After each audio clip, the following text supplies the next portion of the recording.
Amy Robbins, a great gun enthusiast, fighter for the Second Amendment and all things of freedom. Amy, welcome to the program. Yeah. Hi, Grant. It's so great to see you. You know, you and I have been vocal 2A supporters for a very long time. And I have to say, while I am thrilled that national reciprocity has made it past the Judicial Committee, I think it's a great step in the right direction. I, too, find it a little odd that we are popping champagne just because a constitutional right came stumbling back home after a long night out. We have a lot of barriers to continue to overcome. I hope that this gets passed in the House. I know it has a long way to go, but it is one step closer to actually making it so that everybody who wants to exercise their right to defend and protect themselves can do so.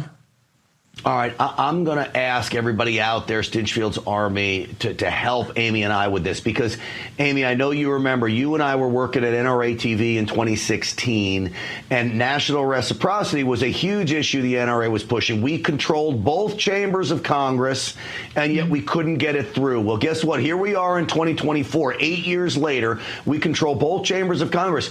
There is no excuse to not get this passed, is there? No, absolutely not. But we do know that there are going to be hurdles. And I like that you brought up how many states actually have constitutional carry now, because I do want to remind everybody, while, like we said, this is a step in the right direction, it doesn't completely remove every single barrier for carrying, because you have to think about this. The only way for something to be reciprocal is if you actually have your license to carry. So those states that are constitutional carry only and don't have a licensing process, you know, the other states are not going to be required to recognize your constitutional right to carry a firearm, which obviously is still a big issue and is still a barrier and an infringement on our law-abiding citizens' Second Amendment right. Yeah, it sure is. All right, let me play a clip from you during this hearing in Judiciary. This is Kevin Kiley, Republican from California, hitting Dan Goldman, Democrat, on this issue. Watch.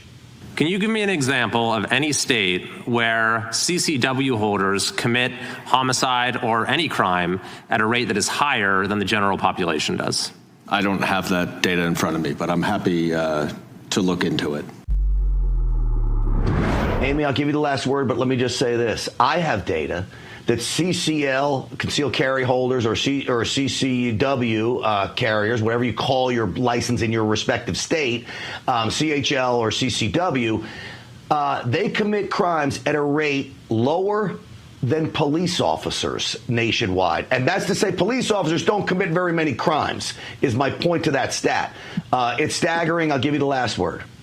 Yeah, well, while I really do hope that this gets passed, you know, firearms are used in what we know around 1 million self-defense cases per year, and those are the ones that are reported. We don't know how many that takes care of that are not reported, but this just goes to show how absolutely pivotal and important it is that we continue to fight and protect our Second Amendment right so that everybody has the right to life, liberty, and the pursuit of happiness.